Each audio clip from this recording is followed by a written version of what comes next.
Okay, I thought I'd start with this. It's an old picture from Westlake Wildcats, 1972.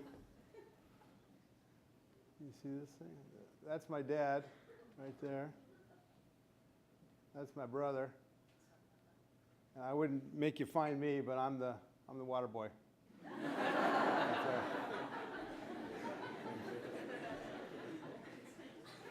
That's not what I'm here to talk about. Boo.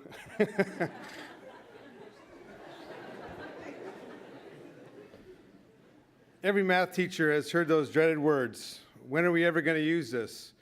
When are we ever going to need this in the real world? In near 30 years of teaching, I have several answers to this. One of my personal favorites comes from Mr. Hand. Well, we're all here in the real world, and we're using it right now. My best and most genuine response involves an analogy that mathematics is the weight room for critical thinking and problem solving. That is why my classroom is covered in inspirational quotes, just like a weight room.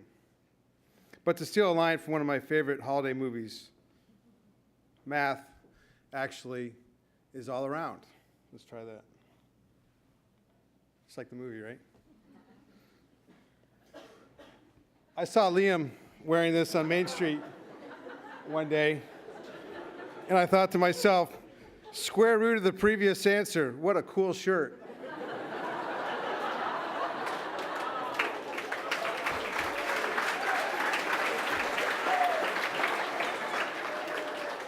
I wasn't sure you were going to get that. Then I saw this on Newbury Street in Boston. I realized that it was a shoe. This is the work from a problem in Algebra 2, and also the same problem in pre-calc, advanced pre-calc in parametric form. If you enter this into one of these calculators, it looks like this, which might look familiar. Toyota, a brand logo that consists of 3 intersecting ellipses. More on that later.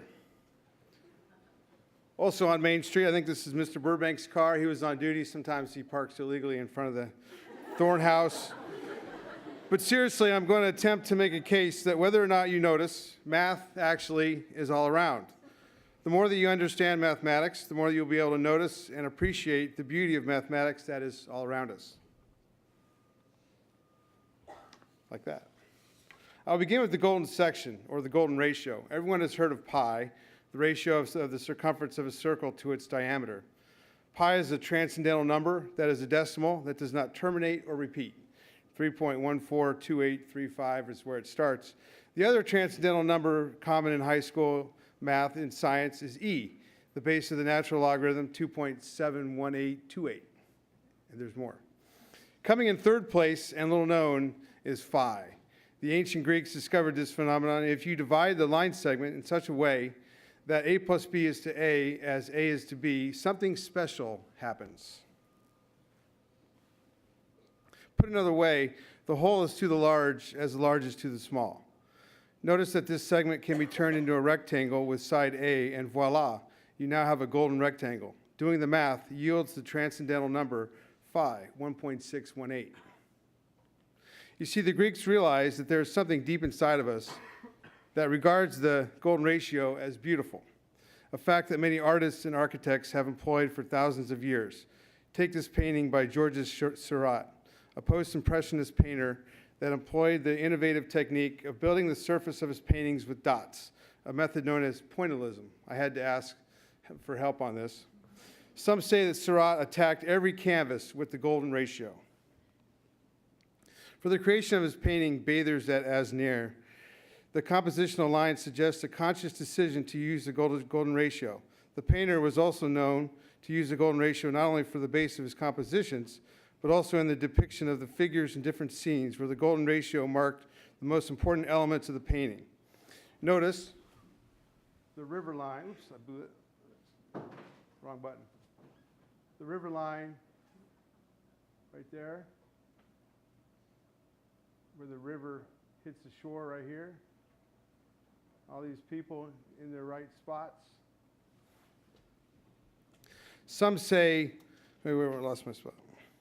His, his interest didn't stop just here, since the painter was also known to have painted about 1/4 of his work on golden rectangle panels. This is Leonardo da Vinci's Last Supper. You might be familiar with this famous piece of art. If you have read the book or seen the movie The Da Vinci Code, you would know that the golden section was used extensively by Da Vinci.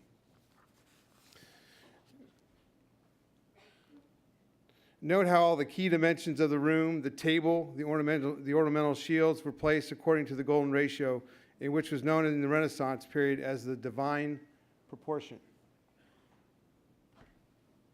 I like this one. In Michelangelo's painting of the creation of Adam on the ceiling of the Sistine Chapel, look at the section of the painting bounded by God and Adam. Okay, so, oops, wrong button again. There's God. There's Adam. You form a box around them. It's almost as if they're telling us, this is it, the golden section spot. I could go on, but this isn't a talk about art history. My sons have both taken Mrs. Sherrill's digital art course, in which they most certainly heard about the rule of thirds. Where do you think that comes from? In fact, I noticed she has a nice, is she here today? Miss Cheryl? She has a necklace that she wears that's the golden section as well, which is something only a few of us would have noticed. I did. The need to create the most pleasing image is for sure something that consumerist nature of the world around us asks us to do. Take basic web design, sites that we peruse on a daily basis on our phones, computers, and iPads. I also noticed that when a teacher sets up their web page on Brooks, it also looks like this with columns with different widths. Notice the format. Look familiar? Another sighting of the golden rectangle. If you take the golden rectangle and divide it into several more golden rectangles, then to connect the dots in order, you form a golden spiral. When you keep going, the spiral models the Fibonacci sequence. Modern web design combines this concept with the basic layout to form sites like this. The idea is that the eye is drawn naturally to the center of the spiral. Twitter employs this technique, and many of you are drawn to it every day. By its design, we are drawn to the brand, National Geographic, in case you can't find it. Right there. Logos that you see every day seek to appeal to most human beings' innate sense for harmonious, organic, and easy on the eyes natural appeal. Notice the circles inscribed into the golden section. And here's the Fibonacci sequence, by the way. You can see it. 1, 2, 3, 5, 8, 13. If you add the two previous terms, you get the next one. 1 plus 2 is 3. 3 plus 2 is 5. 3 plus 5 is 8. 8 plus 5 is 13, and so forth. Apple. Seems like just a simple apple. As they say on the third floor, au contraire. Golden circles make it perfect. Pepsi employs the golden circle. We've already seen Twitter, but here's some more of their logo, again using the golden circles. And back to art. The Mona Lisa is in perfect divine proportion. To finish where we started, notice that the ellipses on a Toyota are on subconscious level. Perfect. Singing Beach, Manchester by the Sea. I checked the photo, a beautiful day last winter, February 19th, 2017. I was with my wife, Nikki, taking Cheyenne, that's my husky, my dog, to the beach. Something you cannot do in the summer, but in the winter is quite a dog party. So I found this picture. Remember this?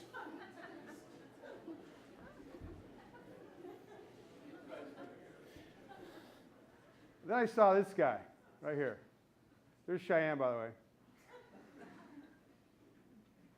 And I saw this guy throwing the ball to his dog to fetch in the ocean. I noticed something. He threw the ball as far as he could into the water, and the pooch ran for a ways, then entered the water and swam to the ball. After a few minutes, the wet dog would return, only for this process to repeat itself over and over. You see, I was fascinated by the dog's path to the ball. If the ball thrower is A, So here's the guy throwing the ball. There's the ball. Now the dog could just jump in the water and swim all the way, but that's not what dogs do because they're slow swimmers. So the other thing you can do, you can run all the way to the point perpendicular to the ball and then swim the shortest distance. But then that distance itself is the longest distance. So there's probably some place in the middle, there's a little sweet spot right there that maybe if you run to here and swim to there, it'll be the quickest way to get there. So where should he enter the water? He seemed to know when to jump into the ocean. This is just like a problem you see in math textbooks. It is solved by using a formula from physics. If distance equals rate times time, then time equals distance over rate. You add up the time running plus the time in the water and graph, and you find the sweet spot, the moment to enter the water to minimize the time it takes to reach the ball. I found a Labrador on campus. It's not hard to find. I think this is Mr. Campbell's. Maybe you can verify that if he's here. Dr. Timothy Pennings of Michigan Tech in Holland, Michigan, noticed the same thing and published an article in the College Mathematics Journal. He replicated this exercise with his corgi dog named Elvis, except he collected data. He put on his Speedo, he threw the ball, he measured the distance he ran, the distance he swam, the time to do each, and the distance the ball was thrown, etc. As he suspected, Elvis took to the water at exactly the right spot given by the mathematics. The same thing was happening in front of me on that wonderful day at Singing Beach. The conclusion was inescapable. These pooches were solving a calculus problem before my very eyes. I know what you're thinking. Mr. Price, how do they do it? To be fair, these dogs do not know calculus. In fact, they have trouble differentiating even simple polynomials. More seriously, the behavior of these dogs is an example of the uncanny way in which nature finds optimal solutions. This is my house in Denver. Some strangers are living in it now. But they pay their rent. Before my family lived with 38 boys in Thorn House, I lived in a real house. More important for this story is my garage, and I miss that, by the way, as all the tree limbs are falling all over my cars out front of Thorn House. In the winter, I used to play this little game on the way to Cherry Creek High School, about 12 minutes away. You see, on a cold day, say it's 10 degrees outside, when I start my car in the garage, the thermometer reads 55 degrees. Then I pull out of the garage and drive. I watch the thermometer and try to get to work before it reaches the actual temperature. You see, nowadays, you can, with your phone, know what the actual temperature is, and then look at the car thermometer and see that it's different, and you drive until they become the same thing. That's the game. Sound like a fun game?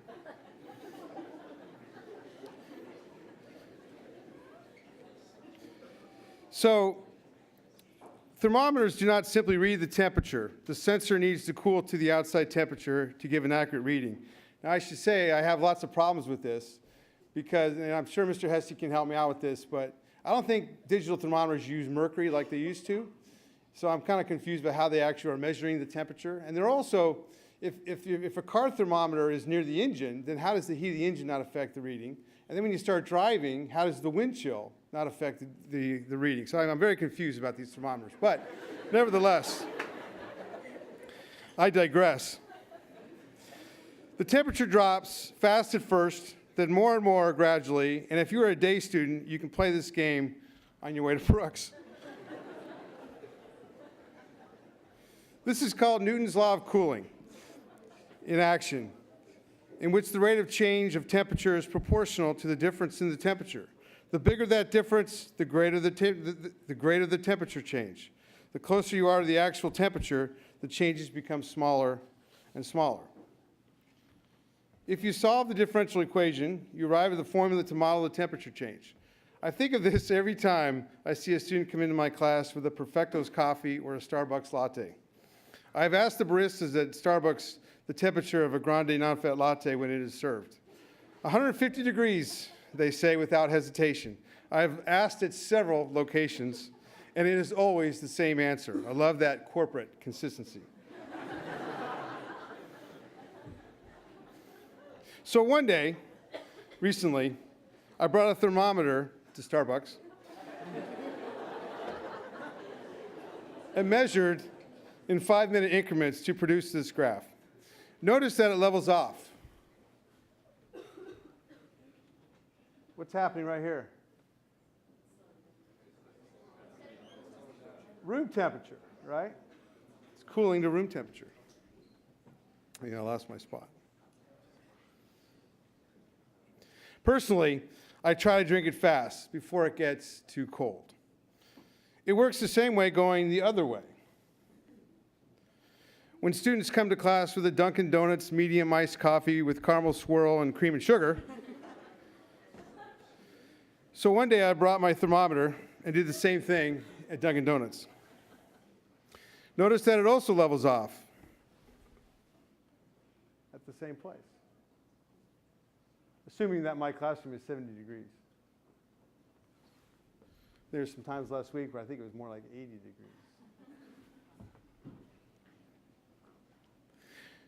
Drink it fast, or the ice melts and it gets too warm. I've always find it interesting that the same temperature, depending on what it is you're trying to drink, either if it's coffee, you think it's too cold, and if it's an iced coffee, you think it's too hot. But that's neither here nor there. I see Newton's law of cooling in action just about every day, on Main Street, in my classroom, in the student center, and in the faculty lounge.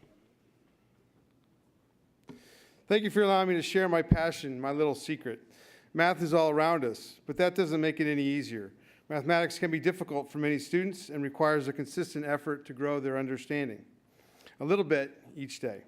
With midterms coming out and finals on the horizon, requests for math help are on the rise. Combine that with a busy schedule that makes it near impossible sometimes to meet with your teacher.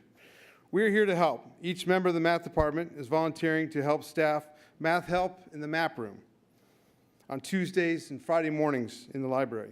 Go to the library, make a quick right, and go past the Mac Lab. Come find us and get the help you need to do your very best. And who knows, maybe you will begin to see the mathematics that's all around us.